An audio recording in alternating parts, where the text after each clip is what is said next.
Assalamu alaikum урматтуу мен менен программасынын көрүүчүлөрү. Мен азыр Айгүл деген эжеге келдим. Ош шаарынын Зайнабизинова аймагына караштуу Райымбекова 12-дом 38-батирге. Азыр Россиядан атайын келини Меригүл, баласы Мейтбек деген мырзалар куттуктап, неберелери менен кошо ушул Айгүл эжебизди куттуктаганы шайланышкан экен. Мазасына түрдө мен кирип барамын. Мынакей азыр Райымбекова 12 деп турат. Мынакей квартира 31-ден 40-ка чейин дейт. Азыр эми биз тапканга аракет кылып көрөлү. Урматтуу көрүүчүлөр, 38 болсо 4-кабатка көтөрүлөт окшойбуз чамасы. 33, 34 болсо. Урматтуу көрүүчүлөр, баса бергилеп айткым келет. Ушинтип издеп отурам ар дайым. Бул программаны тартыш оңойго турбайт. Адрести айтып коюшат. Ал эми болсо ошол адрести табуу менен барамын, кыскасы. Бул эшиктердин номерлери да жок экен. Азыр 38 дейт, мынакей. 38-квартира. Батир. Ушуга окшойт чамасы. Астыкылдап көрөбүз.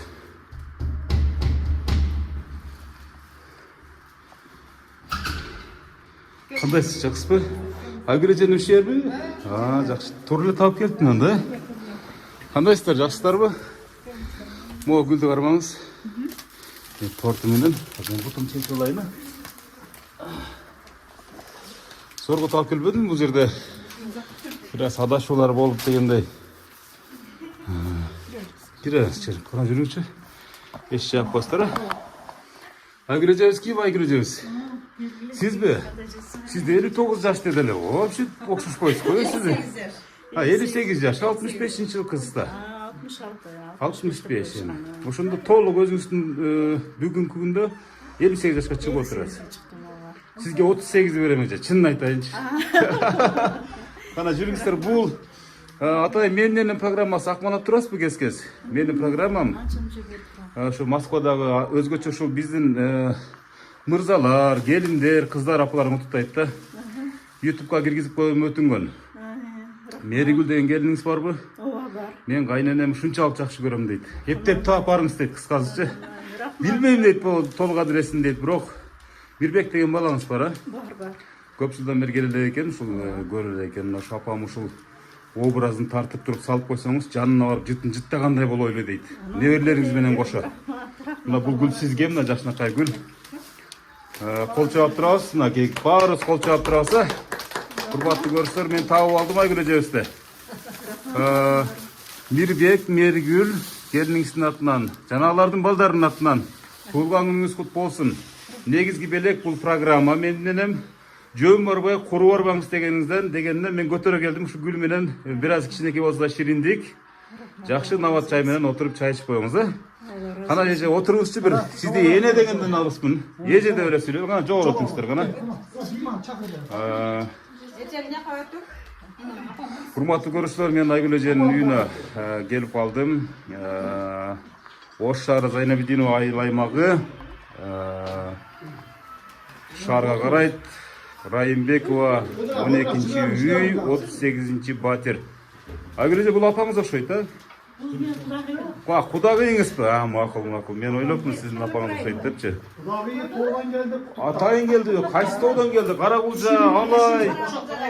Карагулжа, Түшүнүктөн келдиңизби? Түшүнүктөгү энелер. Түшүнүктөн көп эле энелер тарткан. Эже анда Карагулжаттар көп көрөт программаны. Байкасаңыз керек. Айгүл эже, эми баягы ушунчалык сый көрсөтүп, ушунчалык алыстан кат жолдогон Мирбек акенин телефону барбы? Бар. Телефон чалып койсоңуздар, биринчи апам менен сүйлөшүп алайын деп ниет кылды эле. Апам туулган күнү бүгүн 58 эмес, апам 18 жаштай көрөбүз деп. Бул ким? Ошо Мирбек. Мирбек мырза, мынакей Меригүл эжелер сүйлөшөбөрүңүз. Алыстан Россиядан кат жолдошуп атат. Сагынычтуу. Анай. Кандайсың балам? Мен күткөн эмес элем улум. Алла разы болсун. Сүйлөй бериңиз, сизди көрүп атат эже. Рахмат балам, рахмат. Алла разы болсун. Ойлогон оюңарга, тилеген максатыңарга жеткиле балам. Мен силерге эки дүйнө ыраазымын. Алла разы болсун. Мени сыйласаңар, силерди Кудай сыйласын. Ушул жерде отурган балдарымдын баардыгы аман болгула. Ал жактан Айбар аман келгиле балдарым. Анан кетейиндер. Балаңызды бир көрсөтүп койсоңуз, урматтуу көрүүчүлөр, мынакей Мирбек мырза атайын Россия жергесинен апасын куттап жаткан учуру Меригүл эже менен бирдиктеги сиздердин аманатыңыздарды мен алып келдим бул жерге. Бейиштин образында болгон апаңыздын алдында турам, мына сагынычтуу катты жолдой бериңиз. Анан кетейин балам. Рахмат. Повторим подключение болуп калды сага сүй. Камера ондо камера нарахмат чалынды. Камераны передний коюп койгон окшойт, мындай аркасына же алдына. Ошондо урматтуу көрүүчүлөр, азыр камерасын саздап жаткан учуру биз биринчи эле программаны баштаардан мурда ушул апасы менен баласын, анан келинин сүйлөшүп алалы дедик. Дагы деле эмне болду? Сүйлөшө бериңиз, негизгиси сизди угуп атат. Айгүл эже, Рахмат, рахмат. Айгүл эже, канча болду ушу Мирбек деген балаңыз? Канчанчы балаңыз? Эң чоң улум. Эң чоң улуңуз. Анан кетейин жарыгым. Мен күткөн эмесмин балам. Мен күткөн эмесмин да балам. Кудай өмүрүңөрдү берсин. Мейирмекөң тең арып, тең карып. Айтканыңар келсин балам. Өмүрүңөр узун болсун. Силерге мен эки дүйнө ыраазымын. Алла разы болсун. Мен буну күткөн эмесмин улум. Анан жарыктарым. Рахмат жаным, рахмат. Келиниңизди бир көрсөтүп койсоңуз, мына урматтуу көрүүчүлөр, Меригүл деген келини мына ушул эжебиз атайын кайненем эмес, өзүмдүн апам деп ушул программага татыктуу деп мына бир күн келет ушул кадрларды миллион еврого да сатып ала албайбыз. Өмүрзак байке барып куттуктап коюңуз деп ниет кылган ошо келини. Куттуктай бериңиз. Рахмат кызым. Рахмат сиздерге дагы. Рахмат кызым. Мени сыйласаң, сен дагы балдарыңдан ушундай жакшылыктарды көр кызым. Алла разы болсун. Анан айындарым. Анан айындарым. Сөз таппай айтам сүйүнгөнүмөн. Рахмат балдарым. Анан кетейин жарым. Рахмат алтыным, рахмат. Анан кетейиндерим. Баарыңар тынч болгула, аман болгула балам. Айбар аман келгиле. Мына жазда келем деп атасыңар. Аны дагы ушу мага сюрприз кылып келет окшойсуңар чамасы. Келиниңиз айтты, келиниңиз эмес кызыңыз айтты, Кудай буйрса биз өзүбүз барсак деди, жолдошум менен биргеликте дагы бир башкача Кудай буйрса барабыз деп ниет кылып атышат. Бирок айтар күнүн айтпай келебиз деп атат, Кудай буйрса. Ал күндө сюрприз болот, Кудай кааласа. Алла разы болсун балам, Алла разы болсун. Мен күткөн эмесмин. Рахмат. Мынакей сонун гүл алып келди акаң. Атын ким? Өмүрзак менин программасындагы энебизге гүл жакты негизи, мына карабайсызбы? Свежий гүл, мындай гүл азыр 8 мартка чамалап гана чыгып калат бул гүлдөрчү. Башка күндөрү чыкпайт, мынакей атайын терип келдик. Сирин болуп жүрсүн деп мынакей торт алып келиптир улум. Алла разы болсун, бул балага да Кудайым өмүрүн берсин. Ушундай жакшылыктардын үстүндө жүрө берсин. Мен болгону силерге жакшылыкты гана каалаймын. Кудай кааласа, мындан да жакшылык күндөргө ушинтип дастарканда отурайлы. Ушу балдарыма дагы рахмат. Алла разы болсун мынакей. Кызым. Азыр баардыгы бирден келип тартылышып сүйлөшөт, баардыгы энебизге болгон кусалыгын, куттуктоолорун айтышат. Макул, жакшы туруңуздар. Ошо, Мирбек. Рахмат сизге. Чоң ыраазычылыгыңарды билдирип койгула балам. Рахмат. Рахмат. Ушул сиздин программаңызды көрүп жүрчү элек, анан биз дагы ниет кылган элек. Бирок чынында менин оюма келбептир, мына келинчегим ошону айтып койгонунда мен эми кечке зар илеп жүргөн адам бул ойго деле келбейт экен ондойдо. Ооба, мына ушул эми өзүнчө баягы эркек киши сыртта тириликтеп жүрөт да, мына аял киши үйдө отуруп алып, мына ушундай миң түркү нерселерди ойлонот.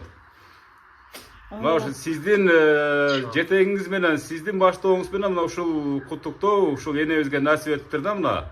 Бүгүн Кудай буйрса кечинде баардык интернет желелеринде көрөсүздөр. Айтқаның келсін, рахмат атам.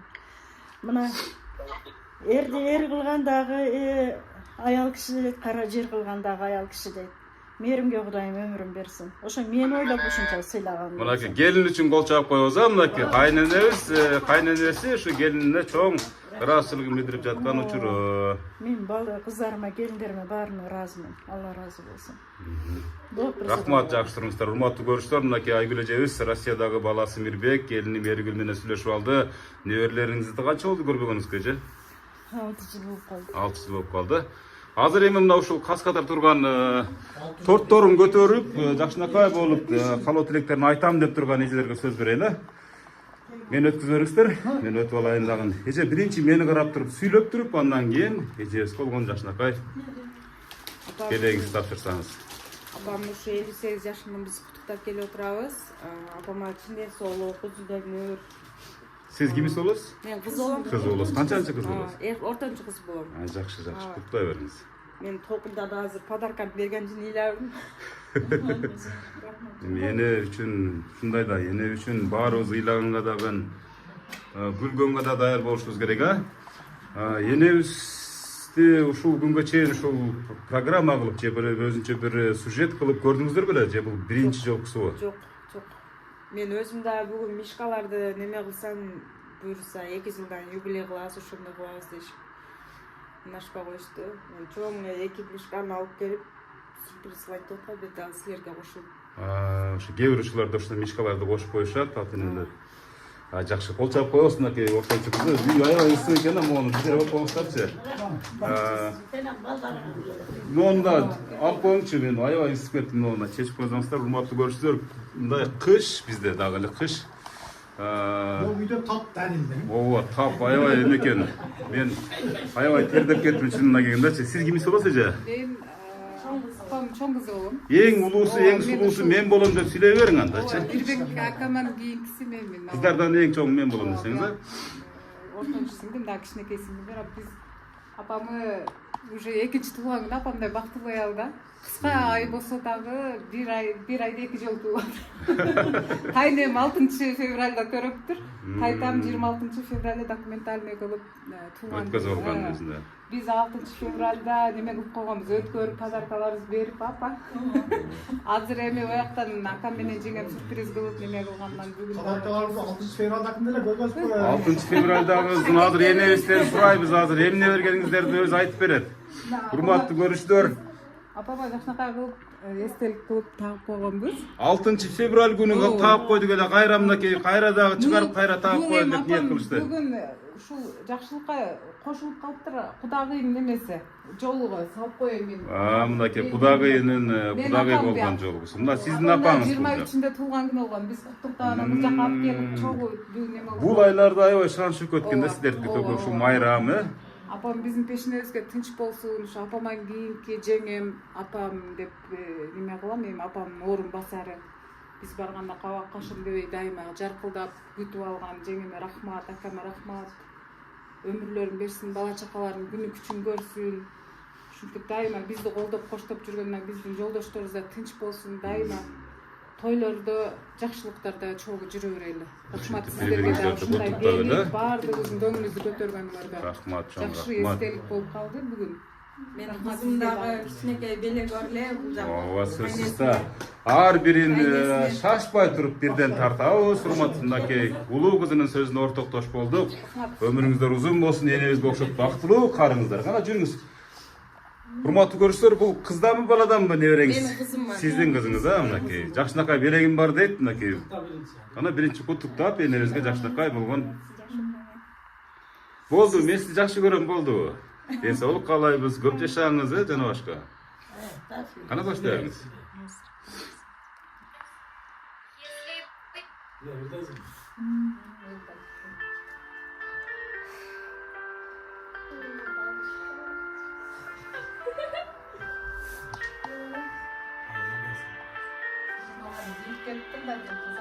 Атайын даярданып келиптир да, карабайсыздар, урматтуу көрүүчүлөр. Кыргызча кийин, сонун кийин мынакей. Молится на ночами, ангел за ее плечами согревает всех теплом.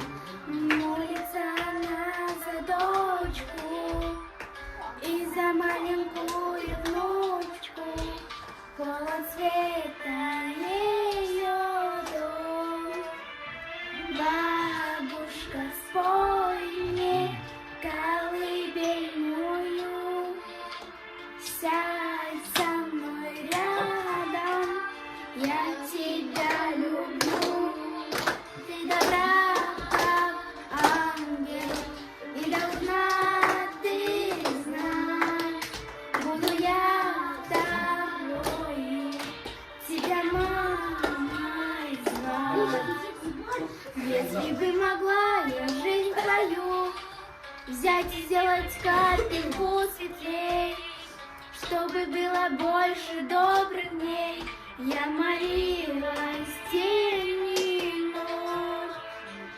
Я прошу тебя лишь об одном, чтобы полно света был твой дом, чтобы долго бабушка жила, чтобы рядом ты была.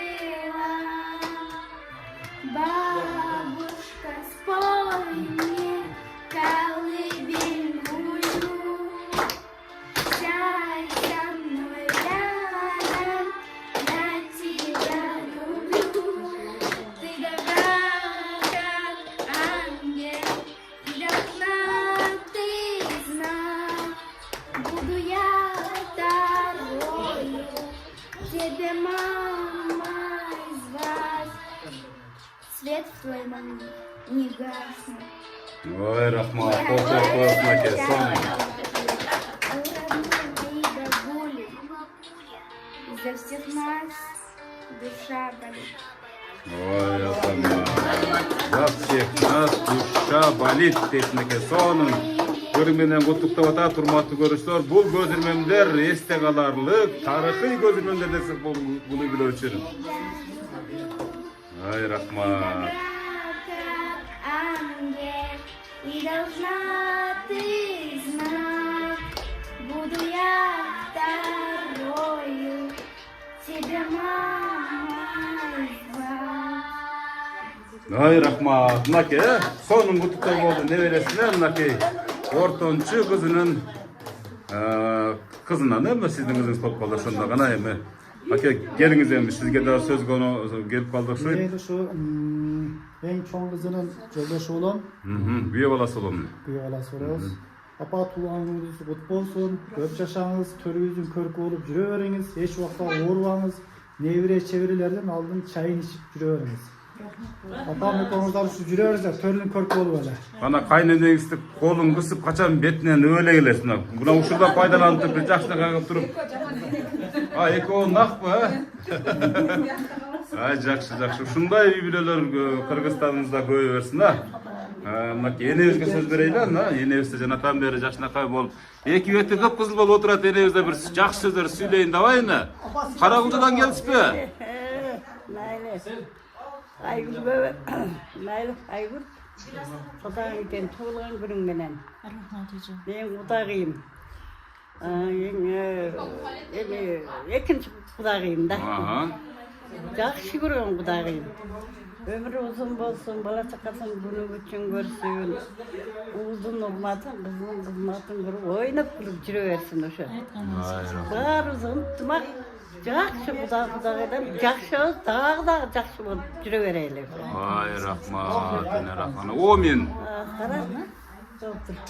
Ұшымдағы балаңдағы шындық видео жөнөтүп тұр. Мирбек. Мирбек да бактыруу болсун, өмүрлөрү узун болсун, бала чакасы менен бирге болсун, узун урматын, кызматын кылып, сендей кудагайды күтүп жүрө берсин. O men айтсам силерге урматтуу көрүшсөр, мына ушул энебиз Атайын Карагулжа. Ош облусунун Карагулжа районунун Түшүнүк деген айылынан келиптир. Кардын калыңдыгына карабай, сиздерде кар улуу болсо керек а эне. Ошодон качып келдик эле. Ошодон качып келдиңиздерби? Ошонун шылтоосу менен кудагыйды куттуктайын да. Качып келип. Жакшы, урматтуу көрүшсөр. Кудагыйым десеңиз. Жакшы көргөн кудагыйым да ошон үчүн да жетип келипмин да. Ошону айтам да, бул насип да сиздин ушу жакшы көргөнүңүздүн, урматтаганыңыздын белгиси да эне. Рахмат Аймана, сен дагы ушу Мирбектин да тили менен ушинтип келгениңе, сен дагы уулдун урматын көр, кыздын кызматын көр, бактыруу бол, бала чакаң күнү үчүн көрүп, ойноп туруп, ким чыккан жерге дайым ушинтип келип жүрө берейин. Ay, Rahmat ene. O men. Уктай тургандар гана келиңиздер. Урматтуу көрүүчүлөр, биз эжебизге кичине сөз берели. Айгүл эжебиз тууралуу кичине маалымат алалы. Айгүл эжебиз кайсы жактын кызы, канча балаңыз бар, канча небереңиз бар эже? Rahmat, asıl Ömürzat. Ömürzat. Ömürzat. Birinciden meni kütülgөн нерсе болду. сага айтарым эми дайыма ушу жакшылыктардын үстүндө ак дасторкондун үстүндө ар бир адамдын сүйүнүчүн кошо алып жүргөн Кудайым өмүрүңө атыңа жараша затың бар экен. Өмүрүң узун болсун укам. Үй бүлөң менен бакталайлуу болуп, бала чакаң менен жүргөнгө насип кылсын укам. Мен Алайдын кулуну болом. Бүлөлүдөн, чоң бүлөлүдөн, жооштордон болом. 5 балам бар. 2 уул, 3 кыз. 2 уулум тең азыр Россияда сагынып турган маалым. Кудай өмүрлөрүн берсин аларга. Эч убакта жамандык көрбөсүн. Мени сыйласаларды Кудай сыйласын. Мен алардын балдарымдын, деле балдарымдын баарына эки дүйнө ыраазымын. Алла ыраазы болсун. Мен 17, жакында 18 неберем болот. Чеги токтобосун, улана берсин, көбөйө берсин, Кудай кааласа. Өмүрлөрү менен берсин, баарына бар болсун, аман болсун. Ушинтип дасторкондордун жакшылыгында ушундай эле жайылып жүрө берсин. Ушу Кудайыма дагы Алла ыраазы болсун, баягы Кудайгыйлыкка дегендей, ушу Кудайым мени деп улуу башын кичүү кылып менин төрүмдө отурат. Жанагы жылы дагы ушул айларга ошол күндөргө Кудай кааласа өмүр зактага келип тартсын эже. Кудай буйруса, Кудай кааласа ошол күндөр насип этсин эже. Ушу 5 баланы тарбиялап, эрежеге жеткиргенге чейин кандай турмушту баштан кечирдиңиз? Кандай тагдырлар күттү сизди? Артта калды дегендей баардыгы. Тагдырларды кайрылгым келбейт. Себеби балдардын баардыгы ушу жакшы күндөрдө чоңойду деп мен ошону гана эстеймин. Калганын эстебей эле коеюнчу ка. Урматтуу көрүүчүлөр, мынакей энелер эч бир жамандыкты ойлошпойт. Өткөргөн күндөрүн дагы жакшысын гана айтканга ашыгышат, анан өзгөчө ушундай бир жан болушат. Булар намаздарында дагы ушул өзүнөн башканын баардыгына жакшылыктарды каалап, бир гана өзүн унутуп койчу бир зат бар экен, бул эне. Ошон үчүн апаларды көзү барда сыйлап калалы, даңктап калалы, мактап калалы. Мына ушул Мирбек уулу баш болгон, кыздары коштогон, жакшынакай неберелери коштогон мына ушул сюрприз кийинки муундарга сабак болсун. Ата-энелерди сыйлайлы, современдүү, заманбап болуп кеттик деп эле бир жолу Европаны туурап, батышты туурап, биздин өзүбүздүн улуттук каада салттарды унутпайлы деген максатта тартылууда. Урматтуу көрүүчүлөр, ар бир эненин сөзүнө баам салыңыздар. Ар бир эненин сөзү бул биз үчүн таберик. Турабы эне? Рахмат, туптура. Ода кара кулдалыктар жаман көп тартылат эне, байкайсызбы ошо кара кулдадан аябай көп буйрутмалар келет магачы. Ааламга жол кара кулдадан башталат. Мынакей бул жерде күйөө баласы айтты, мынакей ааламга жол кара кулдадан башталат деп. Алайку болуп кеткенде Москва сол кетчү эле илгери, ушундай бир сөз бар эле. Күйөө аласы да. Ооба. Ошон үчүн урматтуу көрүүчүлөр, энелерди мынтип сүйүнтүп, тойруңуздөргө чыгарып, жакшынакай таттуу сөздөрдү берсеңиздер, айтсаңыздар, энелер эч качан карышпайт. Неберелердин баардыгын ултубузга алып бир сире тарткызып. Сөзсүз да гана неберелер бир сүйлөгөнчө бир сүйлөп коюңуздарчы гана. Айгүл эженин туулган урматына чогулган неберелери кана эмне кылып бир сүйлөп коюңуз сиз кана. Тайнемжан Чоң небереси экен, мынакей кызынын баласы экен, тайнеси дегенине караганда. Кана сиздин тайнеңизге болгон өзгөчө куттуктооңуз. Жакшы көрөм, жакшы көп жашайм. Биздин тойлорго күбө болуңуз, Разы болсун алтындар. Аз калды. Энем сен деле мына бир пас эле көз ачпыңга чоңоёсуң. Анан кийин бул Айгүл эжебиз болсо ал убакта эне болот, төрдүн көркү ак элечек салынган, Мына ошол сиздин тоюңузда мына ошол энебиз дагы апак-чапак чаап, омин деп атасын берип турсун. Төрдүн көркү болуп турабы? Ошого ниет кылалы. Омин. Мына урматтуу көрүүчүлөр. Кана келиңиздер. Ana şu en yakın kızı şu olur. Мынакей эң жакын кызы болуп дейт. Баккан кызы дейт. Кана экранга бери карап туруп энебиз бир мактанычы кана. Сиздин энеңиз болобу, тайнеңиз болобу? Менин апам болот. Апам болот дейт. Мына урматтуу көрүүчүлөр. Укмуш сөз. 6 айында багып калганда ошо апа деп багып калган. Өзүңүздүн апаңызды эмне дейсиз? Мамам дейм. Бирок андан да жакшы көрөсүз, эми сизди 6 айыңыздан баккан болсо, бул адам сиз үчүн дүйнөдөгү эң ыйык адам экен да, Айгүл эжебиз. Кана эми сиздин каалоо тилегиңиз? Апам көп жашап, биздин тойлорду көрүп, иштери жакшы болсун, тынчсыздыгы жакшы болсун, өмүрү аман болсун. Ар дайым күзүп жайнап жүрө берсин. Урматтуу көрүүчүлөр, шаарда өскөндөр бир аз кыргызчага бир аз такалып, какалып сүйлөп калышат. Москвадан окуп ошо садык кыйын. Негизги нерсе жакшы көрөсүз да, аябай. Жаныңызды бересиз ушул адам үчүн, керек болсо. Мынакей мен сөздөрдү коштоп коюп атам, ооба деп жооп берип коштоп атат. Мынакей апамы раза сүйөм дейт. Кана беттеринен өп жыттап коюңуз канакей. Кол чаап коебуз урматтуу көрүүчүлөр, урматтуу катышуучулар. 6 февраль дедиңиз. 6 февральда ушундай дагы бир шаан шөкөт болгон экен, эми биздин туулган күн урматтына, эже. Колунда шакекти дагы бир көрсөтүп коюңуз, урматтуу көрүүчүлөр. Кичине бир аныктама берип коеюн. Бул шакекти мынакей ушул 6 февралда, ушул айлардын башында эле белек кылып тапшырып койгонбуз дейт. Кыздар балдардын айтымында Айгүл эжебиздин туулган күнү бул айда 2 жолу. Ар жылы 2 жолдон белгиленет экен. Ошон үчүн мындан өткөн бактылуу энебиз жок. 6 февралда сиздерге атам, өзүм атам болгон үчүн деп десем күлүп калышат. Азыр бир туугандарым да келет, азыр келе айткандар.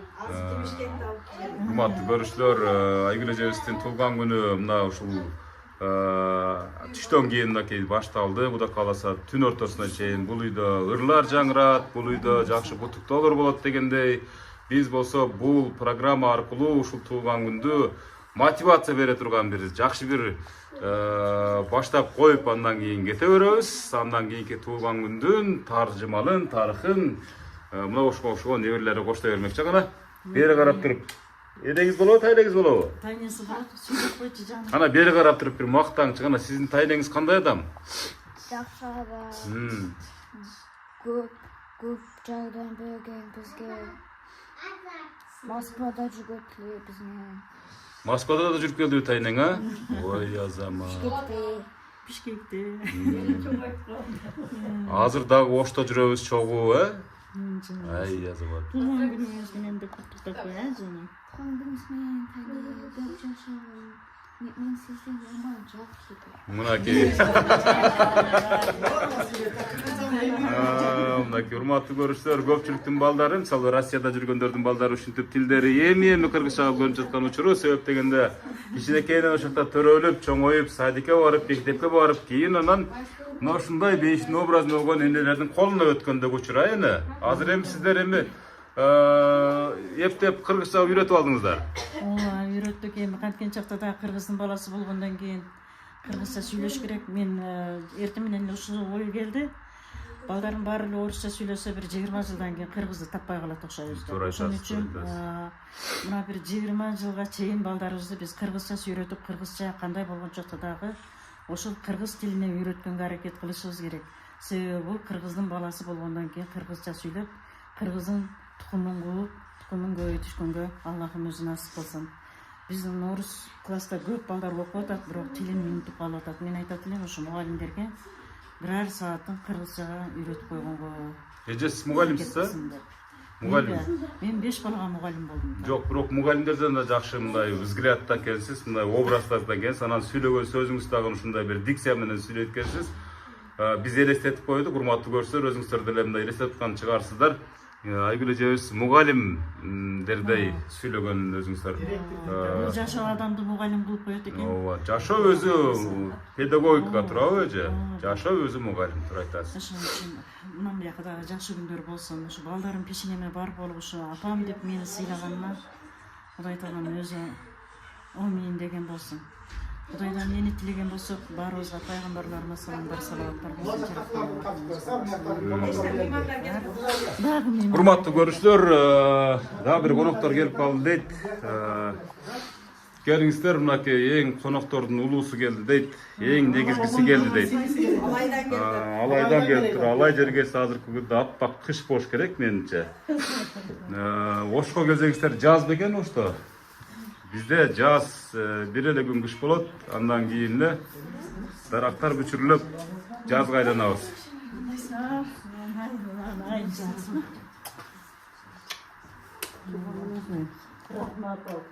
Кана ушул жерден бир төгүлүп бериңизчи кана. Бир тууганыңыз беже? Бир тууган менин эң жигердин ичинен жакшы көргөн болот экен ушул. Бир мактаңчы канакей, бир тууганыңызды мактаңчы эже, анан төргөтөсүз. Maqtasam söz yok da, söz jetpeydi. Köyün. Ulusu sulusu da maqtap koydu. Benim biraz teşekkür çok anladım. Жақсы, урматтуу көрүүчүлөр, бир туугандар бири-бирин жакшынакай кылып жыттап, жакшынакай кылып кучакташып куттукташты. Бул кимис болот эже сизге? Ulan yana men eng жакыным деп. Кана бир куттуктоосуз, андан кийин төргө өтөбүз.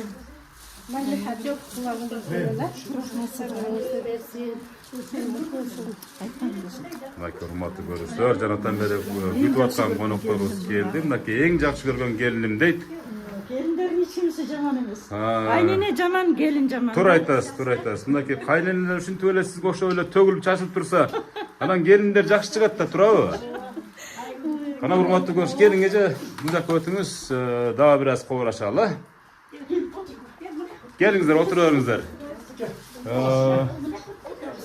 Урматтуу көрүүчүлөр, мондай жайылдасыздар. Кон албетте чакан отуруш, Кудай буйрса 2 жылдан кийин чоң ресторанда бир юбилей кылабыз деген кыздардын тилек максаттары бар экен. Ошол юбилейге дагы биз шакылдап барып, ошо юбилейиңиздерди мен апарат окшойм эже? Ошо юбилей күнү да чакырасыз, Кудай буйрса, ошо юбилейиңизди бир жакшынакай көрсүнөн чыгарып берели. Кандай келдиңиздер? Жакшы келдиңиздерби? Жакшы. Мен Айгүл эже, жанатан бери жакшы сөздөр айтылды да, мисалы куттуктоолор болду. Анан балаңыз менен келиниңиз бир суранычы бар эле да. Менин апам дейт, ушундай сулуу дейт да, ушундай стройная дейт да, ушундай бир симпатичная апам бар дейт. Анан ырлары дагы, үндөрү да укмуш дейт да, мисалы бир коурап ырдап берсе дейт. Ошо ырын дейт, биз угуп дейт, жанына барып, апамдын жытын жыттагандай болуп жүрөлү дейт да. Бир куплет базада таштап алсаңыз болбойт эми, анан ырдатмайынча үйдөн чыкпаңыз байке деди, чынын айткандачы. Ондо кандай болду экен? Репетицияга турбапмын да экен. Ооба эже, бул эми сюрприз да, ошол мезгилдерде өзү жакшы ырлар чыгат, турабы? Эжебиз ырдайт өзү негизи, мынакей балдарыңыз жалган айттырбайт эже. Динар Акуловадан кийин эле турат. Жок, андан мурдараак деп койсоңуз, Динар Акулова кечеги эле кыздар алар. Кана эже? Не дейбиз анын кетендери, мына күтүлбөгөн нерселер болот экен. Бул да болсо Алланын буйругу, сени дагы бизге ушул жерге жөнөткөн бир Алланын буйругу. Кандай биз себепкер болот экенбиз. Өмүрзак. Мынакей менин бир тууганым келди. Туу чокундагы жакшы көргөн адамдарым келди. Мынакей азыр неберелерим отурат, балдарым отурат. Аллага шүгүр, ушуну күндү көргөзгөнүгө Аллага чексиз шүгүрлөр болсун. Эми эмне дейт элем? Апам алыста, Кудай өмүрүн берсин, ден соолугун берсин. Кичине табайы ооруп турганына байланыштуу. Апама Кудайым Алла шифа берсин. Пешинеңизде дайыма көрүүбүздө болсун. Майли, ушунчалык болуп калды, эми токтото албай коёбу экенсиз мени. Мейли, токтосоңуз дагы күтө беребиз. Канча дасаңыз дагы тарта берем. Ушундай коюп коерсиңиз, Арачалар сыртта калса, тоңбой тура, атенин башкалардай ай болбой тура. Башкадан канча сыйды көрсөм дагы, баары бир атениңдей, баары бир апакеңдей ай болбой тура. Isık bir tolkup taşıp tolbay tura, tolsa da başka kölgün ay kuybay tura. Başkadan kançasıydı görsüm dağı, bari bir tuğanday, bari bir apakindey ay bolbay tura. Balıklar sırtta kalsa toңбой тура, балдарым башкалардай ай болбой тура. Башкадан канча сыйды көрсөм дагы, баары бир балдарыңдай, баары бир кыздарыңдай ай болбой тура. Başkadan kança sıydı görsüm dağı, bari bir apakindey, bari bir tuğanday, Bari bir kızlarınday ay bolboy turar. Mınакей, урматтуу көрүүчүлөр, мынакей бул түркүндөр тарыхый учур, мына ушул үй бүлө үчүн эң чоң баягы белектердин сап башында турат десек болот. Мындан өткөн белек болбосо керек, себеп дегенде ата энени ар бир сөзүн, ар бир ырын, кыймыл аракетин тасмага түшүрүп калуу бул дүйнөдөгү эң ыйык белектердин бири. Пайгамбарыбыздын бир жакшынакай осуяты бар, ата эне разы, Аллахым разы дегенде. Энебиз азыр ушундай жан дүйнөсүнө батпай, ушундай толкунданып, эмне деп сүйлөшүп дагы билбей, мынакей ушундай бир сүйүнгөндөн жарылып отурат. Өзгөчө мына бир тууганы келип калганга жанага караганда өзгөчө ачылып кетти эжебиз. Мен жашы көргөн сиңдим да бул жүрөгүмдө. Анан апакебиз да бир аз кичине сырколоп турат дейт, бирок Кудайым мына ушул сиздин ырыңыздан, ошо сиздин ушул тартымдуу программаны ошо энебизге жөнөтүп койсоңуз, бир көрүп туруп аягып кетет. Бул программага мына 22 миңге жакын адам тартылып атат. Мына ушул 22 миң адам тартылса, мына ушул Айгүл эжебиздей сыяктуу андан 90-100гө таяп калган энелердин батасы ыруулаган касиеттүү программа. Кудай бурса жакшы бир ниет кылабыз. Энебиз жакшы болсо, энебиздин өзүнчө тартып, өзүнчө сюрприз кылабыз. Кудай бурса эже. Апам бар деп мактанып, ошондо дагы бир жарылып сүйлөп бересиз. Кудай бурса эже. Ошо күндө жеткизсең, Кудай кааласа, ошо балдарым жакшы ниет кылып болгон 60 жылдыкта Кудай кааласа чоң юбилей кылып беребиз деген. Ошо күндөргө жеткизсең, ошо күндөрдө дагы ошентип силер менен төрүмдө отургула.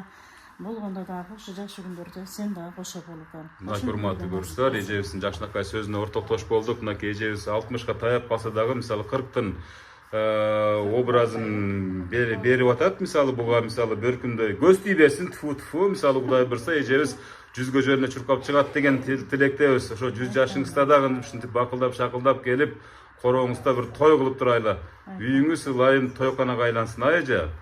Келерин билгенде мен салонго бир барып келдим. О, салонсуз эле урматтуу көрүүчүлөр, мына ушул жерден бир нерсени айта кетейин, баса берилеп. Эжебиз мисалы үйдө 5 балага мугалим болсо дагы, мисалы өмүр бою мисалы студенттерди окуткан, мектепте окуштарды окуткан мугалимдерден өзүн тыка, таза ушундай алып жүргөндүгү менен айырмалангандыгын сиздер арай көз чарай көрүп атасыздар.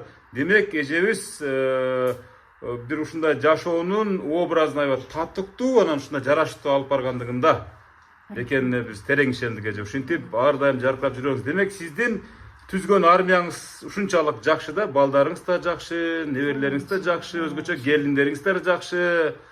Ушул сиздин жашоо шартыңыз жакшы болгон үчүн жапжаш болуп жүрөт эже. Айтканы бар келсин. Ушунуңуздан жазбаңыз, Азыр эми урматтуу көрүүчүлөр, биз жакшынакай болуп келген коноктордун да сөзүн алып алдык, бирок эжебиз сөймөйүн көрсөтүп да ырдап берет окшойт да, бирөө жарыма. Жана киргенде бир аз сөздөрүбүз калып кетти эле дейт, ошого жай барапат отурганча бир сүйлөп береличи дейт да.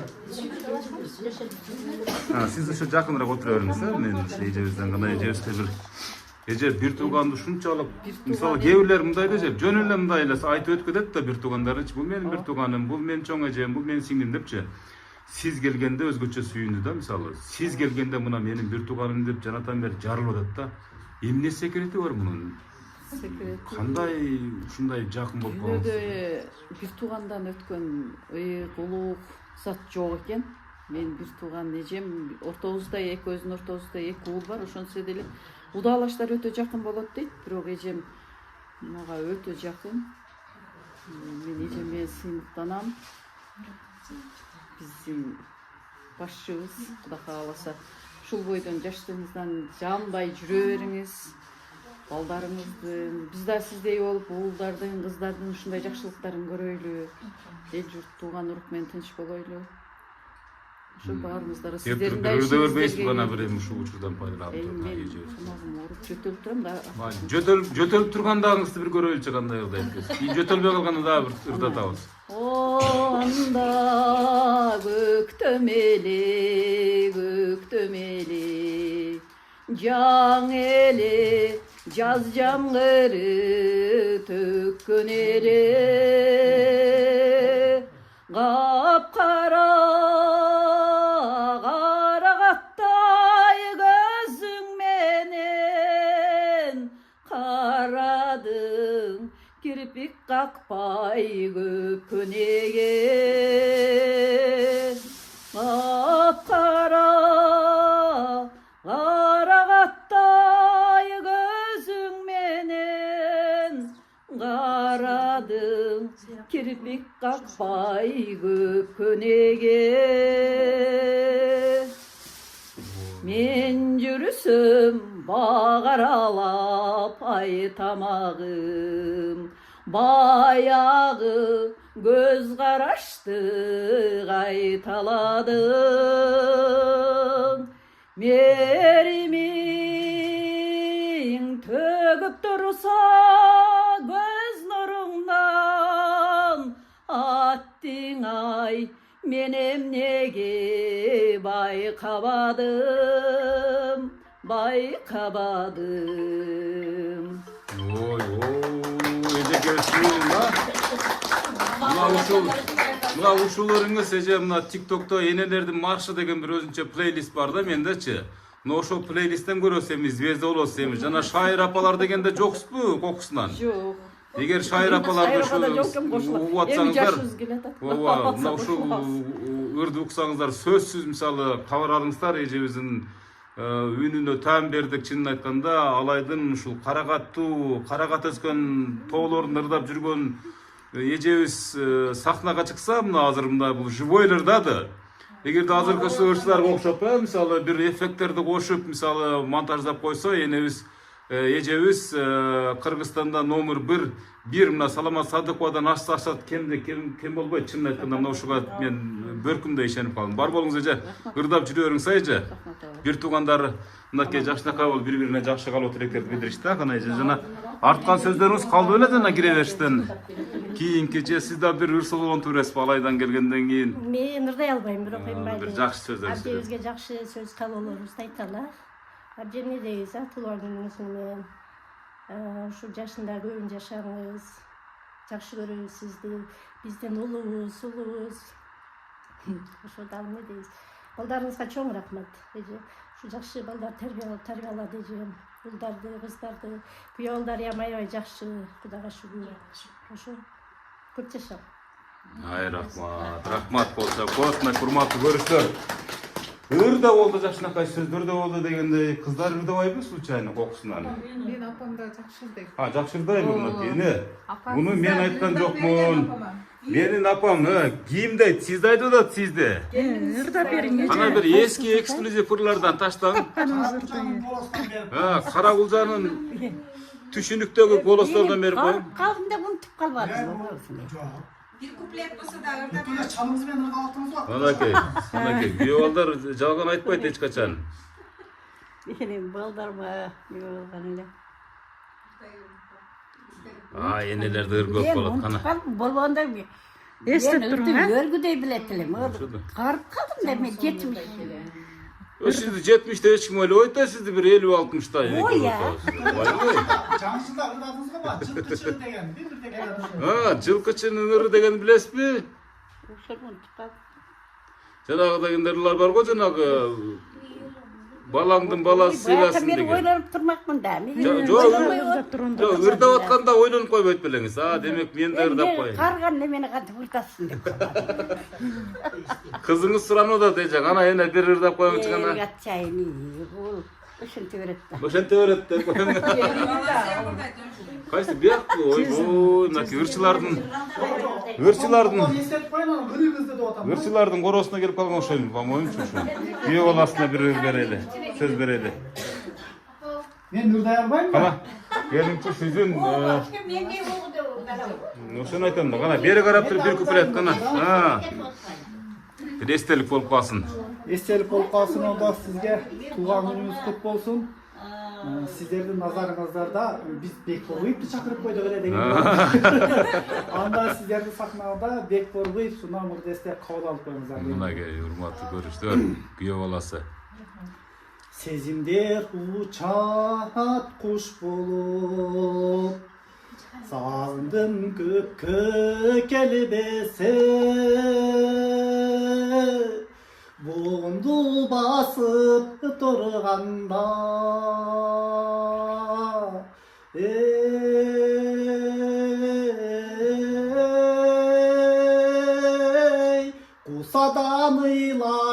terezim sunamır deste sağıngan kezde жүзүң алдырып койгондо эсте оң көзүңө тартып койгондо эсте жамгырлуу кечте кубалап кайгы капанды колпулап беричи санамды ыразы кылып сүйүп кой ой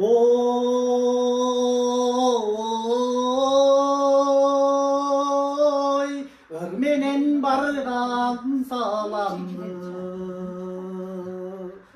sunamır dese sağıngan kezde жүзүң алдырып койгондо эсте оң көзүңө тартып койгондо эсте жамгырлуу кечте жамгырлуу кечте Мынакей урматтуу көрүүчүлөр, күйөө баласы мынакей кайненесине болгон жакшынакай жүрөктөн чыккан Бекборбиевдин ырын ырдап берди. Эгер Бекборбиевдин ыры бир 99 куплет болсо деле ырдамак, тилекке каршы бир 2 гана куплет болуп калды.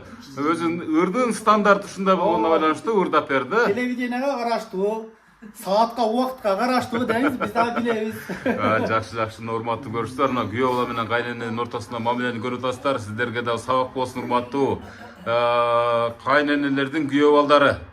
Мына ушундай күйөө балдарга Кудайым жеткизсин. Өмүрүңүз узун болсун. Сиз кайненеңизди сыйласаңыз, сизде Кудай буйрса, сиз да кайната болосуз. Кудай буйрса, кайната болгондурсуз балким, турабы?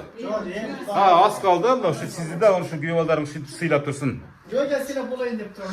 Ооба.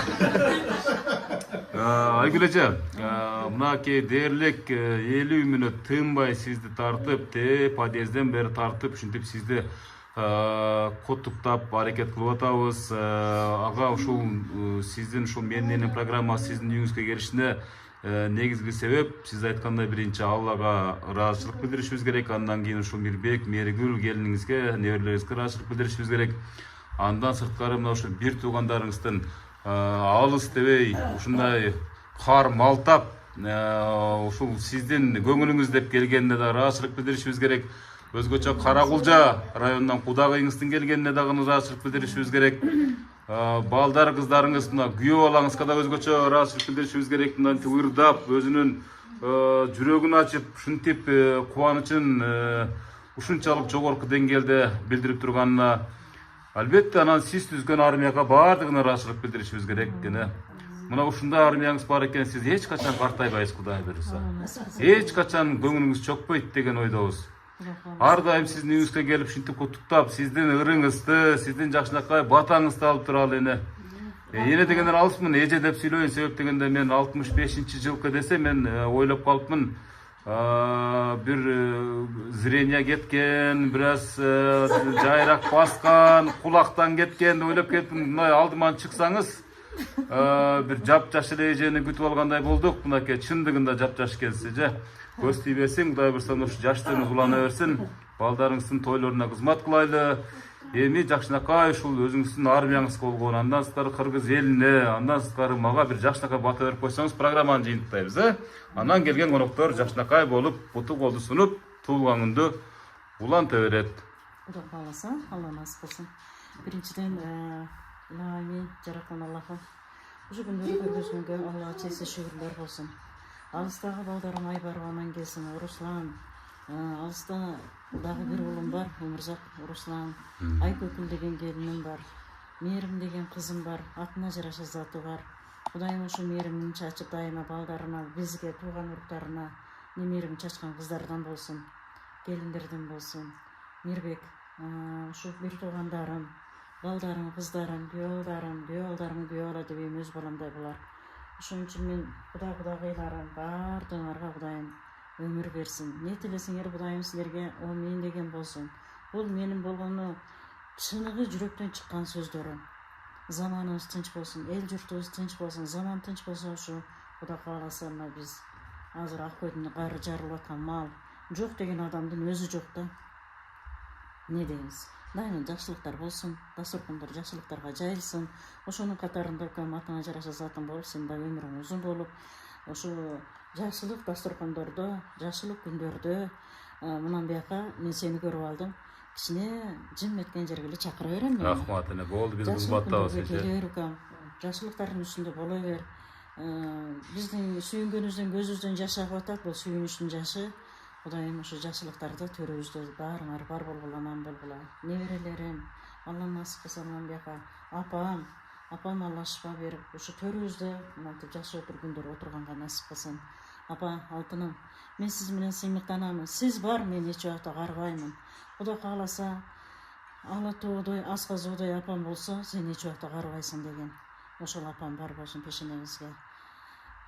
Илайым, Кудайдан нени тилеген болсок, пайгамбарларына саламдар, салаваттар болсун, жараткан Аллахым өзү колдосун. Амин, урматтуу көрүштөр, мынакей. Жакшылыктарды айтып түгөтө албайбыз, бирок тилден чыккан жакшылыктын баардыгы силерге насип кылсын, балам. Амин, урматтуу көрүштөр, мынакей биз жарым 1 саат бою Кудай буйруса эжебиздин тууган ортосуп болуп атабыз. Кудагы эжебиз дейт, Энес бир бата кылып коеюн гана, амин. Айланайын, не дейм, мен деле ошо айбыздын айтканын айтам, ден соолуктар болсун, өмүрүңөр узун болсун.